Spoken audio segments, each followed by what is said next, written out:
Hello everyone. आज हम start करेंगे इलेक्ट्रॉन ट्रांसपोर्ट सिस्टम या इलेक्ट्रॉन ट्रांसपोर्ट चेन, जिसे हम ईटीएस भी बोलते हैं।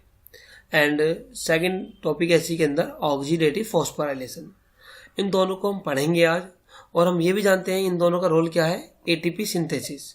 ये दोनों रोल कहाँ प्ले करते हैं, एटीपी को फॉर्मेशन करने में, जो एनर्जी करेंसी है उसको बनाने में रोल प्ले करते हैं। इसको हम वन बाय वन डिटेल में समझेंगे, और साथ में ये भी बता करेंगे कि कौन कौन से कहाँ से क्वेश्चन आए हैं नीट के अंदर। ठीक है बच्चों, तो इलेक्ट्रॉन ट्रांसपोर्ट चेन, जिसको हम इलेक्ट्रॉन ट्रांसपोर्ट सिस्टम भी हम बोलते हैं, बात करते हैं। तो क्या इलेक्ट्रॉन ट्रांसपोर्ट सिस्टम किसका पार्ट है, एरोबिक रेस्पिरेशन का। ठीक है, तो अभी तक हमने पढ़ा कि जो हायर ऑर्गेनिज्म होते हैं उनके अंदर कुछ पाथवे चलते हैं, जैसे ग्लाइकोलाइसिस हो गया, लिंक रिएक्शन, क्रेब्स साइकिल या टीसी साइकिल, और उसके बाद इलेक्ट्रॉन ट्रांसपोर्ट सिस्टम और ऑक्सीडेटिव फॉस्फोराइलेशन। तब जाकर कहीं हमें क्या मिलती है, एनर्जी की करेंसी, जिसको बोलते हैं एटीपी। ठीक है बच्चों, यहाँ तक आपका। अब इलेक्ट्रॉन ट्रांसपोर्ट पढ़ने से पहले इलेक्ट्रॉन होता कहाँ है, प्रेजेंट कहाँ होता है, तो इलेक्ट्रॉन ट्रांसपोर्ट हमें मिलता है इनर मेम्ब्रेन पर, इनर मेम्ब्रेन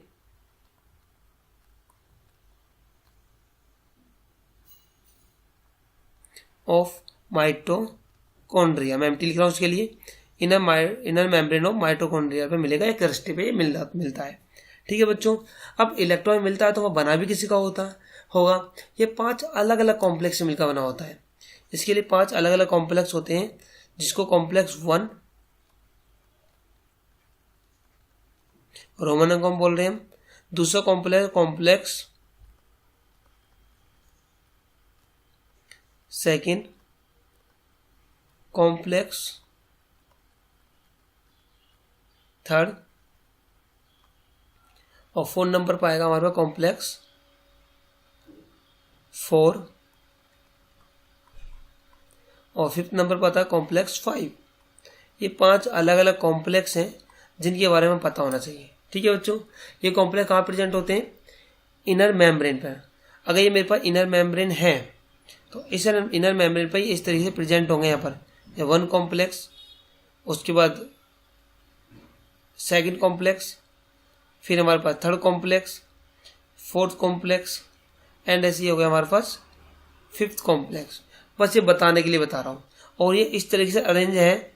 इन्हें बोलते हैं इलेक्ट्रॉन ट्रांसपोर्ट सिस्टम या इलेक्ट्रॉन ट्रांसपोर्ट चेन, या इनको बोल सकते हैं रेस्पिरेटरी चेन, जो इसके अनदर नाम है। ठीक है बच्चों, आपको ये कॉम्प्लेक्स पता चल चुके हैं कि कौन कौन से कॉम्प्लेक्स है हमारे पास, electron transport system, electron transport chain और रेस्पिरेटरी चेन। ठीक है, और ये क्या है हमारे पास, जिस पर लगे हुए हैं, inner membrane of mitochondria, inner membrane of mitochondria.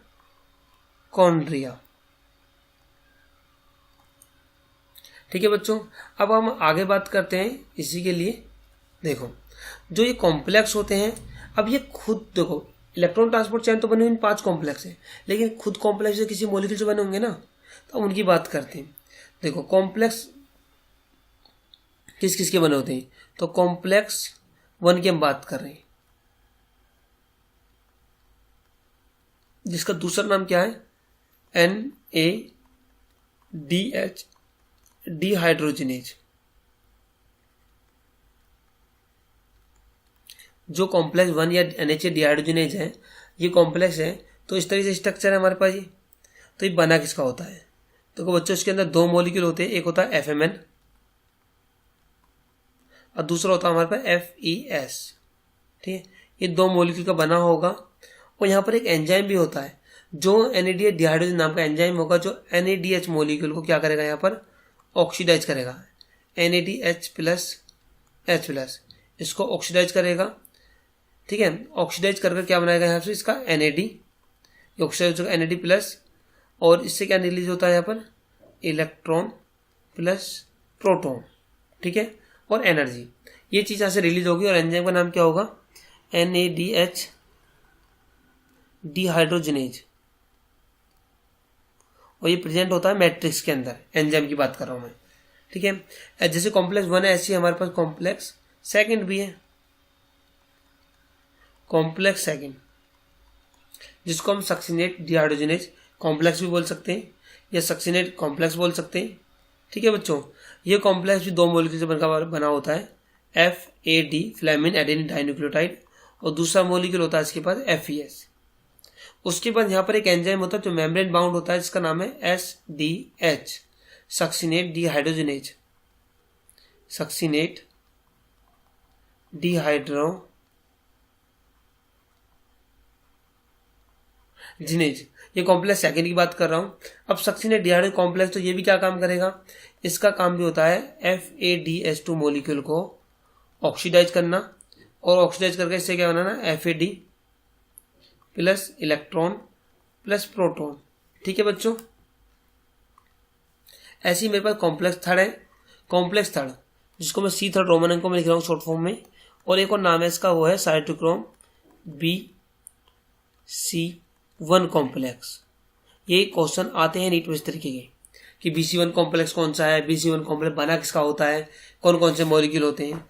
तो इसकी मैं बात कर रहा हूँ, तो कॉम्प्लेक्स BC1 की बात करूँ तो इसके अंदर साइटोक्रोम BC मॉलिक्यूल मिलेगा, B6, उसके बाद FES नाम का मॉलिक्यूल, और उसके बाद मिलेगा साइटोक्रोम C नाम का मॉलिक्यूल, साइटोक्रोम C1 मॉलिक्यूल। इसे नाम क्या है इसका, साइटोक्रोम BC1 कॉम्प्लेक्स। ठीक है, अब साइटोक्रोम BC1 कॉम्प्लेक्स के बाद कॉम्प्लेक्स नंबर 4 आएगा हमारे पास, जिसका नाम क्या है, C रोमन अंकों 4, या हम बोल सकते हैं इसको साइटोक्रोम C ऑक्सीडेज। ठीक है ना, साइटोक्रोम C ऑक्सीडेज है, तो ये भी किसी मॉलिक्यूल का बना होगा। तो बच्चों इसमें होते हैं 2 कॉपर सेंटर, क्या होते हैं इसके पास, 2 कॉपर सेंटर, जिन्हें हम बोलते हैं कॉपर A, और दूसरा होता है कॉपर B। उसके बाद 2 होते हैं यहाँ पर साइटोक्रोम के मॉलिक्यूल, 2 साइटोक्रोम के यहाँ पर मॉलिक्यूल होंगे। पहले का नाम है साइटोक्रोम A, दूसरा है साइटोक्रोम A3। ठीक है बच्चों, यहाँ तक आपका।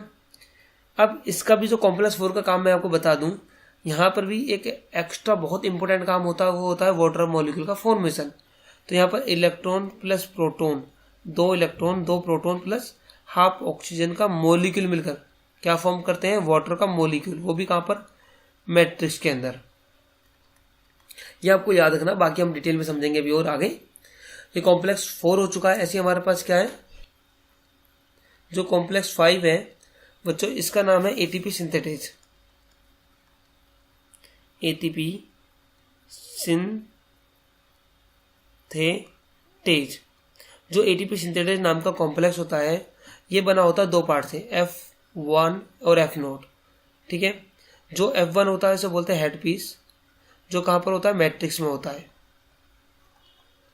जबकि F0 की मैं बात करूं, ये एम्बेडेड पार्ट है। एम्बेडेड मतलब होगा मेम्ब्रेन के अंदर दबा हुआ पार्ट, एम्बेडेड पार्ट है। ठीक है, तो इसलिए कहाँ पे मिलेगा, इनर मेम्ब्रेन में। यहाँ तक बच्चों आप सबका क्लियर हो चुका है कि कॉम्प्लेक्स 5 कैसे होते हैं। उसके बाद कॉम्प्लेक्स 5 के बाद हमारे पास F1 F0 वाला एरिया हो गया, और यहाँ पर क्या होता है, ATP का फॉर्मेशन कैसे होगा उसको भी समझेंगे हम। ATP का फॉर्मेशन हमें यहाँ देखने को मिलेगा।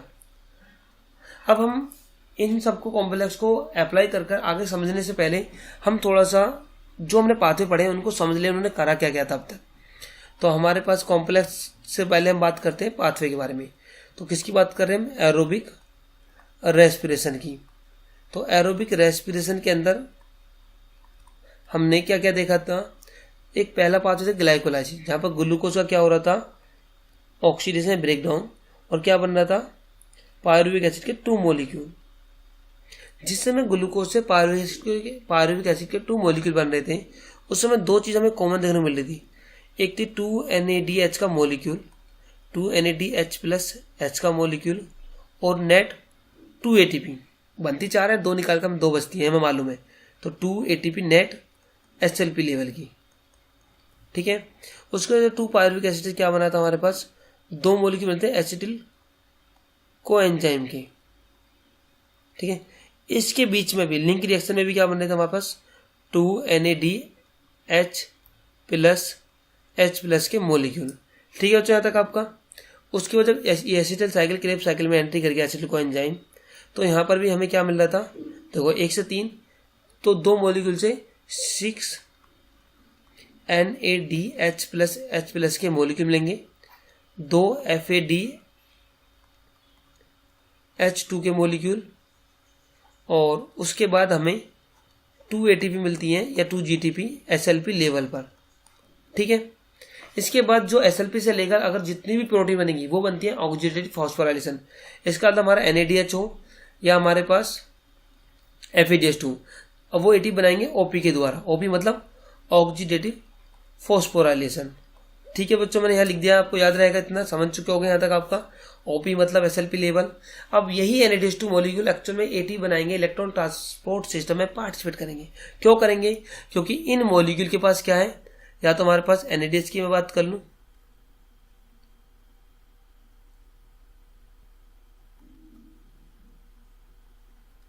देखो जो NADH मॉलिक्यूल है ये कोएंजाइम है और दूसरा FADH, दोनों कोएंजाइम मॉलिक्यूल है। और इन दोनों का काम क्या होता है बच्चों, electron plus proton plus energy को कैरी करना। अब ये कैरी करके लेकर जाएंगे, तो कैरी करके लेकर जाएंगे कहाँ पर, इलेक्ट्रॉन ट्रांसपोर्ट सिस्टम के पास। इन पाथवे से इलेक्ट्रॉन प्रोटॉन को उठाएंगे और कहाँ लेके जाएंगे, इलेक्ट्रॉन प्रोटॉन या बोल सकते हैं हाइड्रोजन को उठाएंगे यहाँ से और कहाँ लेके जाएंगे, इलेक्ट्रॉन ट्रांसपोर्ट सिस्टम के पास। ठीक है, तब जाके ये AT बनाने में हेल्प करेंगे। इसका मतलब NADH से होता क्या ये हम पता, देखो एक NADH प्लस H मॉलिक्यूल से बनती है 3 ATP, ठीक है, और एक FADH2 मॉलिक्यूल से बनती है बच्चों 2 ATP। ये कैसे बनेगी, इसमें कुछ थोड़ा सा चीज चेंजेबल है, वो हम बाद में बात कर लेंगे, ये हमें पता होना चाहिए। प्लस 4H+ आयन जब ट्रांसपोर्ट होंगे या डिफ्यूज होंगे या फिर पास आउट होंगे किससे, अक्रॉस द मेम्ब्रेन, तब जाकर एक ATP का फॉर्मेशन होगा हमारे पास। इसको हम अब डिटेल में समझ लेंगे कैसे कैसे होगा ये। यहाँ तक आपको ये डेटा याद रखना है कि NADH से 3 ATP, एक FADH2 से 2 ATP और 4H+ जाने से 1 ATP का फॉर्मेशन होगा यहाँ तक। ठीक है बच्चों, अब इसके बाद हम थोड़ा सा और एक चीज रिकॉल कर लेते हैं, थोड़ा पीछे जाएंगे फोटोसिंथेसिस वाले चैप्टर में। जो हमने वहां जैसे से पढ़ा था, यही सारा थोड़ा ऐसे ही हमें पढ़ने को देखने को मिलेगा। देखो ATP सिंथेसिस हमने कहाँ पढ़ी थी, क्लोरोप्लास्ट के अंदर। जब हमने वहां पर पढ़ा था तो उसको बोला गया था फोटोफॉस्फोराइलेशन। क्या बोला गया था, फोटोफॉस्फोराइलेशन। अब जो फोटोफॉस्फोराइलेशन बोला गया है, इसका मतलब कुछ तो चाहिए उसे भी AT बनाने के लिए। तो वहां पर हमें 4 चीजों की रिक्वायरमेंट थी। पहला था मेम्ब्रेन, ठीक है ना, कौन सी मेम्ब्रेन प्रेजेंट थी हमारे पास वहां पर, थाइलाकोइड की मेम्ब्रेन। उसके बाद ये तो होगा क्लोरोप्लास्ट के लिए। तो ऐसे माइटोकॉन्ड्रिया के अंदर जब हम बात करें तो बोलते हैं ऑक्सीडेटिव फॉस्फोराइलेशन। क्या बोल रहे हैं यहाँ पर, OP लिख दूं मैं यहाँ पर। तो यहाँ पर क्या है, हमारा माइटोकॉन्ड्रिया के अंदर हो रहा है यहाँ पर ये। ठीक है बच्चों, माइटोकॉन्ड्रिया के अंदर तो मेम्ब्रेन, तो यहाँ भी रिक्वायरमेंट है। तो यहाँ कौन सी मेम्ब्रेन है, इनर मेम्ब्रेन की मेम्ब्रेन है यहाँ पर, इनर मेम्ब्रेन ऑफ माइटोकॉन्ड्रिया, जिसे क्रिस्टी बोलते हैं। मैं ज़्यादा डिटेल में लिख रहा हूँ, बता रहा हूँ। उसके बाद दूसरे नंबर पे क्या चाहिए था हमें यहाँ पर, पहले नंबर पर, दूसरे नंबर पर चाहिए हमें यहाँ पर मेम्ब्रेन के बाद एक प्रोटॉन पंप। प्रोटॉन पंप यहाँ भी चाहिए, तो प्रोटॉन पंप हमें यहाँ पे भी चाहिए, कोई दिक्कत दोनों में। प्रोटॉन पंप, जो ये दोनों प्रोटॉन पंप है एक ही चीज पे काम करते हैं, उसको बोलते हैं facilitated diffusion. Facilitated diffusion NCERT नहीं लिखती, लेकिन होता फैसिलेटेड डिफ्यूजन ही दोनों जगह।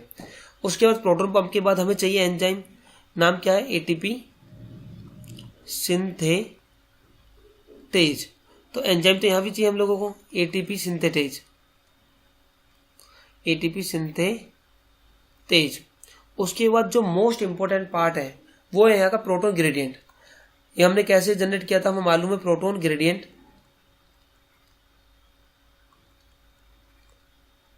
जो प्रोटॉन ग्रेडियंट चाहिए, और OP के अंदर भी हमको चाहिए प्रोटॉन ग्रेडियंट। और दोनों जगह प्रोटॉन ग्रेडियंट करने के लिए कौन रेस्पॉन्सिबल है, देखो प्रोटॉन ग्रेडियंट क्लोरोप्लास्ट के अंदर भी ETS ने जनरेट किया था, और यहाँ पर भी कौन करेगा, इलेक्ट्रॉन ट्रांसपोर्ट सिस्टम या ETS। इसी का दोनों एनसीईआरटी जगह मेंशन करती है कि इलेक्ट्रॉन ट्रांसपोर्ट जनरेट करता है ईटीएस, तब जाके एटीपी का फॉर्मेशन होता है। ठीक है, अब इलेक्ट्रॉन ट्रांसपोर्ट के द्वारा क्या जनरेट होता है, प्रोटॉन ग्रेडियंट। अब प्रोटॉन ग्रेडियंट जनरेट होगा तो यहाँ पर तो होता है, कहाँ पर प्रोटॉन ग्रेडियंट का जो रेशियो देखने को मिलता है वो मिलता है हमारे पास ल्यूमेन से लेकर, ल्यूमेन में यहाँ मिलता है हमारे पास inter membrane space, inter membrane space दोनों का आपको क्लियर हो चुका होगा। ये हमें पता होना चाहिए कि हमें भी यहाँ बनाना प्रोटॉन ग्रेडियंट। प्रोटॉन ग्रेडियंट के लिए हमें क्या चाहिए, मेम्ब्रेन, प्रोटॉन पंप, और क्या चाहिए हमें एटीपी सिंथेटेज, और उसके बाद चाहिए प्रोटॉन ग्रेडियंट। प्रोटॉन ग्रेडियंट के लिए चाहिए हमें इलेक्ट्रॉन ट्रांसपोर्ट सिस्टम, जो दोनों जगह रिक्वायरमेंट था, और हमें पता है कि वहां का कैसे बना था और ओपी वाला कैसे बना है, जिसके अंदर 5 कॉम्प्लेक्स हम बात कर रहे हैं। अब वही हमें समझना है। ठीक है, तो इसके लिए हम सीधा क्या करते हैं, अब हमें समझते हैं कि कैसे कैसे एटीपी का फॉर्मेशन यहाँ पर हमें देखने को मिलेगा इन 5 कॉम्प्लेक्स से। तो सबसे पहले क्या बनाना, प्रोटॉन ग्रेडियंट।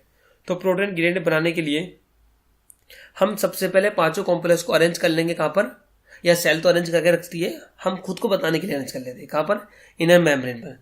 इसका मतलब ये पार्ट क्या है, इनर मेम्ब्रेन।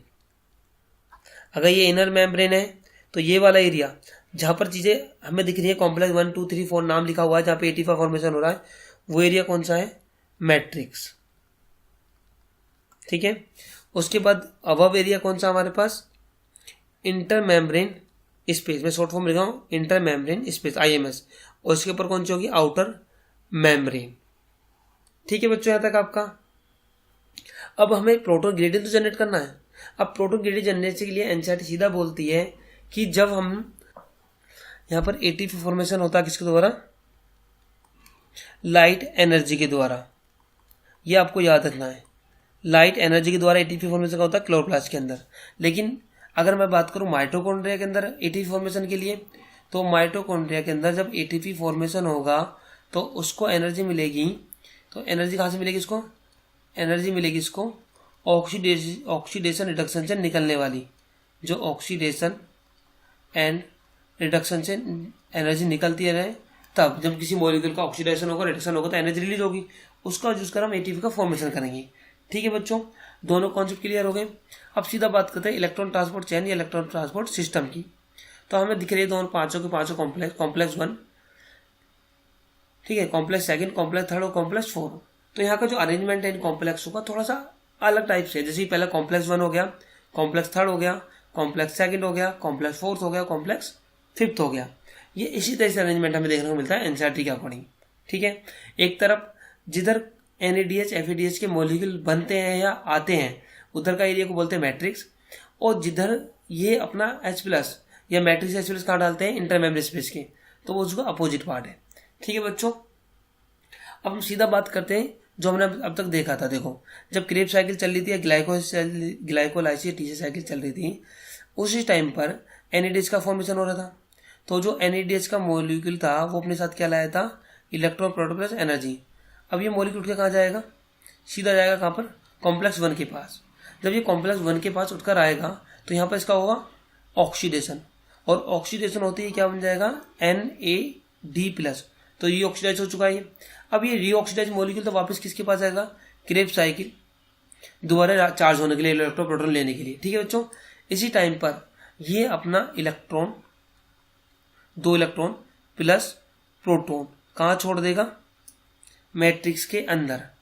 ठीक है, अब जो ये इलेक्ट्रॉन है इनका क्या होना, ध्यान रखना इस बात, 2H+ कहाँ छोड़ दिया इन्हें, मैट्रिक्स के अंदर। अब इलेक्ट्रॉन सीधा कहाँ जाएंगे, FMN के पास, जो कॉम्प्लेक्स 1 का फर्स्ट मॉलिक्यूल है। इसके बाद जाएंगे, अब जो इलेक्ट्रॉन लेगा उसका क्या होता है, रिडक्शन होता है। तो फ्लेमिन मोनोन्यूक्लियोटाइड का क्या हो जाएगा, रिडक्शन। ठीक है, अब ये इलेक्ट्रॉन ज़्यादा देर तो रख नहीं पाएगा, एक एक करके अपना इलेक्ट्रॉन उसको दे देगा FES को। जब FES को देगा इसका मतलब FN का क्या हो जाएगा, ऑक्सीडेशन, और FES का हो जाएगा रिडक्शन। इसी टाइम पर ये 4H+ मैट्रिक्स से, कहाँ से, 4H+ मैट्रिक्स से, यहाँ से निकलने वाली एनर्जी की जो ऑक्सीडेशन रिडक्शन की है, कहाँ भेज देगा 4H+ को, इंटर मेम्ब्रेन स्पेस के पास। दोबारा सुनना बच्चों, कॉम्प्लेक्स 1 में जब इलेक्ट्रॉन मूवमेंट करता है NADH से निकला हुआ, तो FMN से FES की तरफ जाता है, तो ऑक्सीडेशन रिडक्शन में देखने को मिलता है। उसी ऑक्सीडेशन रिडक्शन से क्या होता है बच्चों, एनर्जी रिलीज होती है, उसी एनर्जी का फायदा उठाकर 4H+ मैट्रिक्स से कहाँ चले गए, इंटरमेम्ब्रेन स्पेस के पास। ठीक है, अब इलेक्ट्रॉन का भी कुछ होना है, तो जो इलेक्ट्रॉन के मॉलिक्यूल है बच्चों, अब ये इलेक्ट्रॉन के मॉलिक्यूल FeS से सीधे कहाँ जाएंगे, यूबिक्विनोन के पास, जो कहाँ है, जो कहाँ पर प्रेजेंट है, मेम्ब्रेन के अंदर, और जो क्या है, एक हाइड्रोजन कैरियर। ठीक है, ये एक हाइड्रोजन कैरियर मॉलिक्यूल है। तो जब हाइड्रोजन कैरियर मॉलिक्यूल है तो ये अपने साथ हाइड्रोजन तो लेगा, तो इलेक्ट्रॉन लेगा प्लस क्या लेगा, हाइड्रोजन। तो 2 करके 4 हाइड्रोजन मैट्रिक्स से, तो क्या बनाएगा, UbQH2। ठीक है, थोड़ा सा साफ नहीं दिख रहा लेकिन समझने की बात कर रहा हूँ, UqH2 लिखा हुआ है यहाँ पर ये। तो 2 इलेक्ट्रॉन 2 प्रोटॉन से ले लिए। अब ये हाइड्रोजन कैरियर तो घूमेगा, जैसे कि वहाँ घूम रहा था प्लास्टोसाइनिन की उसकी तरह, प्लास्टोक्विनोन की तरह, सेम यहाँ भी रोटेट करेगा, और रोटेट करते समय अपने इलेक्ट्रॉन किसको दे देगा, यहाँ पर ये अपने इलेक्ट्रॉन प्रोवाइड कर देगा साइटोक्रोम B6 को। इसी समय वीक पड़ जाएगा, और वीक पड़ते ही अपने जो 2 करके 4H+ थे कहाँ डाल देगा, यहाँ ले आएगा इनको, किसमें ले आएगा, कॉम्प्लेक्स थर्ड के पास। तो इलेक्ट्रॉन भी किसके पास आ चुके हैं, कॉम्प्लेक्स थर्ड के पास आ चुके हैं, और इलेक्ट्रॉन जो प्रोटॉन आए थे वो भी H+, वो भी कहाँ पर आ चुके हैं, कॉम्प्लेक्स थर्ड के पास आ चुके हैं, और यूबिक्विनोन फ्री हो चुका है, वो रोटेट कर चुका है। अब जब इलेक्ट्रॉन यहाँ से साइटोक्रोम B6 से चलेंगे, cytochrome B6 FeS cytochrome C, तो यहाँ पर ऑक्सीडेशन रिडक्शन दोनों मिलेगा, तो एनर्जी रिलीज होगी। यहाँ से जो एनर्जी रिलीज होगी उसी का फायदा उठाकर 4H+ आयन कहाँ चले जाएंगे, फिर चले जाएंगे मैट्रिक्स के, फिर चले जाएंगे इंटरमेम्ब्रेन स्पेस के पास। तो 4H+ यहाँ से भी आ चुके हैं। ठीक है, जब NH का मॉलिक्यूल का रिडक्शन क्या हुआ था, ऑक्सीडेशन। ठीक है बच्चों, अब बात करते हैं इलेक्ट्रॉन की। तो इलेक्ट्रॉन का क्या होना है, देखो इलेक्ट्रॉन जब ऑक्सीडेशन करते जाएंगे तो एक इलेक्ट्रॉन कहाँ पहुंच जाएगा, साइटोक्रोम C के पास। अब साइटोक्रोम C कहाँ पर प्रेजेंट है, इंटरमेम्ब्रेन स्पेस के पास है, और किससे बाउंड है, मेम्ब्रेन से बाउंड है। ये मेम्ब्रेन जो है, अब इस मेम्ब्रेन से बाउंड है, लेकिन साथ में चलती भी है, जैसे प्लास्टोसाइनिन चलती है ना, उसकी बिल्कुल असेंबल है। ये ऐसी चलेगी, एक इलेक्ट्रॉन लेगी और लेकर कहाँ जाएगी, कॉम्प्लेक्स 4 के पास चल रही है, कॉम्प्लेक्स 4 के पास पहुंच चुकी है। तो कॉम्प्लेक्स 4 के पास अपना एक इलेक्ट्रॉन दे दे, किसको, कॉपर A को, एक इलेक्ट्रॉन। तो एक इलेक्ट्रॉन कॉपर A से पहले क्या होगा, रिडक्शन, फिर कॉपर A इलेक्ट्रॉन किसको दे देगा, साइटोक्रोम A को। तो रिडक्शन हो जाएगा किसका, साइटोक्रोम A का, और कॉपर A का क्या हो जाएगा, ऑक्सीडेशन। तो यहाँ पर भी जो इलेक्ट्रॉन लेगा उसका रिडक्शन, और जो देगा उसका ऑक्सीडेशन। इसका इस पाथ में एक बार इलेक्ट्रॉन लेगा कोई, एक बार देगा, तो लेने देने में इलेक्ट्रॉन से क्या होगा, ऑक्सीडेशन होगा। इसी टाइम पर एनर्जी रिलीज होगी। जब एनर्जी रिलीज होगी तो जब 2 इलेक्ट्रॉन यहाँ पर आएंगे, उसी टाइम पर 2H+ आयन और कितने मैट्रिक्स से कहाँ चले जाएंगे, इंटरमेम्ब्रेन स्पेस के पास। ठीक है बच्चों, यहाँ तक आपका। अभी इलेक्ट्रॉन का क्या होना, 2 इलेक्ट्रॉन कहाँ जाएंगे, मैट्रिक्स के अंदर। इलेक्ट्रॉन मैट्रिक्स के अंदर आ चुके हैं, तो इलेक्ट्रॉन मैट्रिक्स के अंदर आते ही, तो और वहाँ क्या प्रेजेंट है, वहाँ पर प्रोटॉन 2H+, या तो इसके अंदर प्रेजेंट रहते हैं कि NADH टूटे या FADH टूटे, तो सारे यहीं आने होते हैं। ठीक है, या अदर से भी जो भी आएंगे वो कहाँ रहेंगे, मैट्रिक्स के अंदर। तो 2 इलेक्ट्रॉन 2 प्रोटॉन आ चुके हैं हमारे पास। इससे इंपॉर्टेंट कॉम्प्लेक्स 4 के पास यहाँ पर ऑक्सीजन के एटम भी होते हैं, जो ऑक्सीजन मॉलिक्यूल होता है उसके एटम भी होते हैं, या बोल सकते हैं हाफ ऑक्सीजन के मॉलिक्यूल यहाँ पर प्रेजेंट होते हैं। जैसे हाफ ऑक्सीजन मॉलिक्यूल को ये पता चलेगा 2 इलेक्ट्रॉन आ चुके हैं, तो वो तुरंत ही किसको पकड़ेगा, 2 प्रोटॉन को पकड़ेगा अपने साथ, प्लस 2 इलेक्ट्रॉन को, और क्या बना देगा, एक वाटर का मॉलिक्यूल। इसका मतलब हमने क्या देखा, जब एक NADH का मॉलिक्यूल का जो क्रेब्स साइकिल या ग्लाइकोलाइसिस के अंदर बना था, वो जब किसके पास जाएगा, कॉम्प्लेक्स 1 के पास, तो NADH डिहाइड्रोजन नाम के एंजाइम के द्वारा उसका ब्रेकडाउन होगा तो उसका ऑक्सीडेशन होगा, और इलेक्ट्रॉन प्रोटॉन निकल जाएंगे, और NAD कहाँ चला जाएगा, दोबारा क्रेब्स साइकिल के पास। तो अपने इलेक्ट्रॉन को किसको दे देगा, FMN को, और H+ को कहाँ छोड़ देगा, मैट्रिक्स के अंदर। तो इलेक्ट्रॉन मूव करता जाएगा कॉम्प्लेक्स FMN से FeS से यूबिक्विनोन से होता हुआ कॉम्प्लेक्स 3 के पास, वहां से साइटोक्रोम C जो इंटरमेम्ब्रेन स्पेस के पास है, वहां से जाएगा कॉम्प्लेक्स 4 के पास। वहां से जब वो चलेगा तो कहाँ जाएगा, मैट्रिक्स के अंदर, और 2 इलेक्ट्रॉन 2 प्रोटॉन जुड़कर क्या बना देगा, इलेक्ट्रॉन प्लस ऑक्सीजन से जुड़कर एक वाटर का मॉलिक्यूल। ये NADH के लिए बात है। इसका मतलब हमने क्या देखा, अभी हम डिस्कस कर लेते हैं कि एक NADH का मॉलिक्यूल, ठीक है, जब अपने इलेक्ट्रॉन को मूवमेंट कराता है, चलाता है, तो कॉम्प्लेक्स 1 से 4H+ निकालता है, कहाँ से, मैट्रिक्स से इंटरमेम्ब्रेन स्पेस के पास, IMS। ठीक है, कॉम्प्लेक्स 3 से भी कितना निकालता है, 4H+ मैट्रिक्स से इंटरमेम्ब्रेन स्पेस के पास। कॉम्प्लेक्स 4 से निकालता है यहाँ पर 2H+ मेम्ब्रेन से इंटरमेम्ब्रेन स्पेस के पास। तो देखते देखते कितने हमने निकाल दिए, 10H+ प्रोटॉन।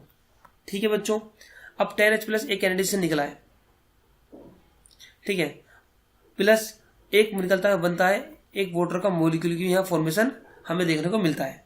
ठीक है, अब हम ये जानते हैं कि 4H+ से एक ATP का फॉर्मेशन होता है। ठीक है, हमारे पास 10H+ है, तो हम 10H+ को जब 4H+ से डिवाइड करेंगे तो हमारे पास कितनी आएगी, 2.5 ATP मोलिक्यूल का फॉर्मेशन। डिवाइड कर देंगे इसको, राउंड फिगर में कितने मान लेंगे, 3 ATP के मोलिक्यूल। यही हमने अभी तक पढ़ा है कि एक NADH2 मोलिक्यूल 3 ATP बनता है। क्लियर कट है। तो हमारे पास एक NADH का मोलिक्यूल जो कॉम्प्लेक्स 1, 3, 4 से गुजरेगा तो एक वाटर का मोलिक्यूल प्लस 10H+ को मैट्रिक्स से कहाँ डाल देगा,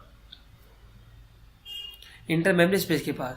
तो उस टाइम पर वो कम से कम 3 ATP बनाता है। ऐसे बोलते हैं कि 3 ATP बना सकता है राउंड फिगर के द्वारा। ठीक है बच्चों, एक वाटर का मोलिक्यूल। अब बात करते हैं यहाँ पर कॉम्प्लेक्स सेकंड के लिए। ठीक है, तो कॉम्प्लेक्स सेकंड के टाइम पे क्या होता है भाई, हमारे पास ये होता है FADH के लिए, जिसका नाम क्या होता है, सक्सिनेट डिहाइड्रोजनेज या FADH2 डिहाइड्रोजनेज या कॉम्प्लेक्स सेकंड। तो अभी क्रेब्स साइकिल के अंदर क्या बनता है, FADH2 का मोलिक्यूल बनता है। अब FADH2 का मोलिक्यूल यहाँ जाएगा HDH एंजाइम द्वारा, जो हमने पहले डिस्कस किया, उसके द्वारा क्या होगा यहाँ इसका ऑक्सीडेशन। तो अपने इलेक्ट्रॉन प्लस प्रोटॉन को यहाँ छोड़ देगा और दोबारा क्या बन जाएगा, FAD, जो ऑक्सीडाइज फॉर्म होगी इसकी। ठीक है, दोबारा क्रेब्स साइकिल के अंदर आ जाएगी यूज के लिए। अब इस समय इलेक्ट्रॉन प्रोटॉन का वही पाथवे होगा। अब यहाँ से प्रोटॉन तो कहाँ रहेंगे, मैट्रिक्स के अंदर। इलेक्ट्रॉन यहाँ से मूवमेंट करने आएंगे FAD के पास। FAD से एक एक करके इलेक्ट्रॉन कहाँ पहुंचेंगे, FAS के बाद 2 इलेक्ट्रॉन निकले थे, तो FAS से जाएंगे सीधे यूबिक्विनोन के पास। जो यूबिक्विनोन है वही हाइड्रोजन कैरियर है। तो जब ये यूबिक्विनोन यहाँ से इलेक्ट्रॉन लेगा तो यहाँ से क्या लेगा, मैट्रिक्स से हाइड्रोजन। तो हाइड्रोजन मतलब 2 प्रोटॉन लेगा, 2 करके 4 लेगा, 2 प्रोटॉन लेगा यहाँ से इस तरीके से, 2 हाइड्रोजन 2 प्रोटॉन लेगा तो क्या बना देगा, UQH2। अब UQH2 बन चुका है, लेकिन जब ये रोटेट मोलिक्यूल है घूमेगा यहाँ से, तो रोटेट करते समय यूबिक्विनोन बन चुका, रोटेट करते समय अपने इलेक्ट्रॉन उसको दे देगा, ये बच्चा ये अपने इलेक्ट्रॉन दे देगा साइटोक्रोम B6 को। उसी टाइम पर जो इलेक्ट्रॉन यहाँ चुके वीक पड़ चुका है, तो इलेक्ट्रॉन तो मूव करना स्टार्ट कर देंगे, ऑक्सीडेशन रिएक्शन करेंगे, यहाँ से जाएंगे साइटोक्रोम C तक। जिस समय ऑक्सीडेशन रिएक्शन करेंगे उसी टाइम पर जो ये प्रोटॉन यहाँ पर थे सीधे इस कॉम्प्लेक्स थर्ड से कहाँ निकाल दे जाएंगे, दोबारा इंटरमेम्ब्रेन स्पेस के पास। ठीक है, जा चुके 4+ कॉम्प्लेक्स थर्ड से FADH2 के द्वारा। लेकिन Fe जो सेकंड कॉम्प्लेक्स था इससे कोई इलेक्ट्रॉन प्रोटॉन का पास आउट नहीं हुए, कहाँ मतलब अक्रॉस द मेम्ब्रेन नहीं गए। किसी को भेजे, उसने कॉम्प्लेक्स थर्ड को भेजी। ठीक है, बाय यूबिक्विनोन, जो कि एक मोबाइल कैरियर मोलिक्यूल है, मोबाइल हाइड्रोजन कैरियर मोलिक्यूल। ठीक है, अच्छा यहाँ तक आपका। अब इसकी अगर हम बात करें तो इलेक्ट्रॉन कहाँ पहुंचेगा, साइटोक्रोम C के पास। अब ये 2 इलेक्ट्रॉन थे, एक एक करके कहाँ जाएंगे, साइटोक्रोम C से कॉम्प्लेक्स 4 के पास। सेम पैटर्न अपनाएंगे जैसे हमने पहले करा था NADH के लिए। यहाँ पर भी जब क्या करेंगे, इलेक्ट्रॉन प्रोटॉन मूव करेंगे, कॉपर 1 साइटोक्रोम में A3 से जाते हुए कहाँ निकल जाएंगे, मैट्रिक्स के पास। तो उस समय 2 इलेक्ट्रॉन आए हैं, तो 2 इलेक्ट्रॉन 2H+ 1 अपन ऑक्सीजन की 1 एटम या हाफ ऑक्सीजन मोलिक्यूल जुड़ के बना देंगे वाटर का मोलिक्यूल। उसी टाइम पर 2H+ और यहां से कहां चले जाएंगे, इंटरमेम्ब्रेन स्पेस के पास। ठीक है, यहाँ तक आपका। और देखते देखते हमारे पास H+ के नंबर कॉम्प्लेक्स मतलब जो NADH FADH2 मोलिक्यूल से जो कॉम्प्लेक्स चलेंगे तो उससे हमारे पास H+ के आयन कहाँ बढ़ जाएंगे, इंटरमेम्ब्रेन स्पेस के। जब H+ के आयन यहाँ बढ़ेंगे तो यहाँ पर क्या हो जाएगा, H पॉजिटिव चार्ज की प्लस चार्ज हो जाएगा, यहाँ पर क्या हो जाएगा, माइनस चार्ज। और हमें क्या चाहिए था, प्रोटॉन ग्रेडियंट। तो इन सब कॉम्प्लेक्स ने मिलकर NADH FADH के द्वारा क्या बना दिया, प्रोटोन ग्रेडियंट। क्या जनरेट करते हैं, प्रोटोन ग्रेडियंट, इलेक्ट्रोकेमिकल ग्रेडियंट। और यही हमको चाहिए था। जब H+ के नंबर यहाँ ज्यादा हो जाएंगे तो धीरे धीरे H+ के नंबर एक एक कर higher to lower, higher concentration to lower concentration, higher proton gradient to lower proton gradient से मूव करेंगे इसके द्वारा। 5th कॉम्प्लेक्स जिसकी क्या चैनल होती है, और इसके द्वारा फैसिलिटी डिफरेंस द्वारा जो F1 पार्ट, F0 वाला पार्ट था, इसे निकलते हुए कहाँ निकल जाएंगे, एक एक करके 4 प्रोटोन वापस आ जाएंगे इंटरमेम्ब्रेन स्पेस से मैट्रिक्स के पास। कितने आएंगे, 4H+, एक एक कर। तो उस समय एक ADP से प्लस PI से जोड़ के क्या बना देंगे, ATP का मोलिक्यूल। ठीक है बच्चों, यहाँ तक आपका ये क्लियर हो गया कि हमारे पास इस तरीके से ATP का फॉर्मेशन होगा। ये क्लियर है आपका। अब बात करते हैं कॉम्प्लेक्स सेकंड के बारे में। देखो कॉम्प्लेक्स सेकंड में क्या क्या हुआ था हमारे पास। देखो बच्चों, अब हमारे पास क्या था, एक FADH2 का मोलिक्यूल था। जब FADH2 के मोलिक्यूल ने कॉम्प्लेक्स अपने सेकंड से तो कुछ काम नहीं किया, कॉम्प्लेक्स सेकंड ने ना तो इलेक्ट्रॉन ट्रांसपोर्ट हुआ ना कुछ हुआ, इलेक्ट्रॉन ट्रांसपोर्ट होने पास नहीं हुआ। लेकिन जो इसका कॉम्प्लेक्स थर्ड था उसके द्वारा इसने क्या काम करा, 4H+ मैट्रिक्स से कहाँ डाल दिए, इंटरमेम्ब्रेन स्पेस के पास। उसी टाइम पर कॉम्प्लेक्स 4 से 2H+ और डाल दिए मैट्रिक्स से इंटर मेम्ब्रेन स्पेस के पास। तो देखते देखते 6H+ प्लस 2 इलेक्ट्रॉन का मूवमेंट हो रहा था, तो 2 इलेक्ट्रॉन 2H+ से क्या बना दिया, एक वाटर का मॉलिक्यूल, ठीक है ना। तो एक वाटर का मॉलिक्यूल बना दिया और 6H+, और हम जानते हैं कि 4H+ से एक ATP का फॉर्मेशन होता है। जब इसको हम 6H+ को 4H से डिवाइड करेंगे तो 1.5 हमें ATP का फॉर्मेशन देने को मिलेगा, जो राउंड फिगर कितनी मान लेते हैं हम, 2 ATP। क्लियर हो गया कि NADH से 3 ATP कैसे बनता है, FADH से 2 ATP कैसे बनता है। ठीक है बच्चों, यहाँ तक कोई दिक्कत तो नहीं है। अब इसके बाद हम बात करते हैं ATP देखो बने के, अब पूरा कैलकुलेशन समझ लेते हैं। हमारे पास जब ग्लूकोज का ऑक्सीडेशन हुआ था उस टाइम पर, अच्छा क्लियर है क्या ना, कि जब ग्लूकोज 5 से कौन सा एंजाइम काम करता है, ATP सिंथेसिस, जब ATP बनाता है, यहाँ की बात कर रहा हूँ मैं, ठीक है ना, ये चीज़ आ गई थी। चलो बात करते हैं किसकी, ग्लूकोज के लिए। जब ग्लूकोज का मॉलिक्यूल का ऑक्सीडेशन हुआ और कंप्लीट ऑक्सीडेशन, क्या हुआ, ग्लूकोज के मॉलिक्यूल का कंप्लीट ऑक्सीडेशन हुआ, उसी की तो बात कर रहे हैं हम एरोबिक रेस्पिरेशन के अंदर। तो हमने देखा कि 10 NADH प्लस H+ के मॉलिक्यूल बने, और हमें पता कि एक NADH मॉलिक्यूल 3 ATP बनना था, कैसे हमें पता है, तो 10 से कितने बन जाएंगे, 1 से 3 तो 10 से 30 ATP। उसके बाद हमने देखा कि एक FADH2 से 2 ATP बनता है, तो हमारे पे FADH2 कितने थे ग्लूकोज से, 2 FADH2, तो 2 FADH2 कितनी ATP बजाएंगी, 4 ATP। उसके बाद हमारे पास 4 ATP बननी थी SLP लेवल पर, या डायरेक्ट ATP बननी थी, SLP लेवल भी डायरेक्ट ATP बननी थी, मैं लिख देता हूँ यहाँ पर भी 4 ATP डायरेक्ट लेवल पर। जब डायरेक्ट लेवल ATP बननी थी, 2 पार्ट में बननी थी, कहाँ बननी थी, ग्लाइकोलाइसिस के अंदर, ग्लाइकोलाइसिस, और दूसरा क्या था, क्रेब साइकिल या TCA साइकिल। ये हम थोड़ा भी समझ लेंगे। तो देखते देखते कितनी ATP होगी टोटल हमारे पास, 38 ATP। क्लियर बच्चों यहाँ तक आपका। हमारे पास ATP कितनी बनाना था ग्लूकोज से, 38 ATP। तो एक कंप्लीट ग्लूकोज का ऑक्सीडेशन होने से 30 ATP हमें देखने को 38 ATP हमें देखने को मिलती है। ठीक है बच्चों, यहाँ तक आपका ये हमारा ETS का पार्ट था। इसमें हमें 2 चीज़ हमें और याद रखनी है, जिनके बारे में मैंने पहले नहीं बताया था। साइटोक्रोम C मॉलिक्यूल, जो साइटोक्रोम C मॉलिक्यूल कहाँ प्रेजेंट होता है, इंटरमेम्ब्रेन स्पेस में, इंटरमेम्ब्रेन स्पेस में। और क्या है, मोबाइल मॉलिक्यूल है ये क्या है, मोबाइल मॉलिक्यूल, यानी ये चलता है, और चलते समय क्या लेके जाता है, इलेक्ट्रॉन। तो किसके रिसेंबल हो गया है, प्लास्टोसाइनिन के। ऐसे दूसरा मॉलिक्यूल क्या है मेरे पास, यूबिक्विनोन। तो यूबिक्विनोन भी कहाँ मिलता है हमें, ये मेम्ब्रेन में मिलेगा, इनर मेम्ब्रेन के अंदर। जब ये इनर मेम्ब्रेन के अंदर मिलेगा, कहाँ मिलेगा, ये इनर मेम्ब्रेन के अंदर। तो इनर मेम्ब्रेन के अंदर ये भी क्या है, मोबाइल मॉलिक्यूल है, मोबाइल मॉलिक्यूल है यहाँ पर।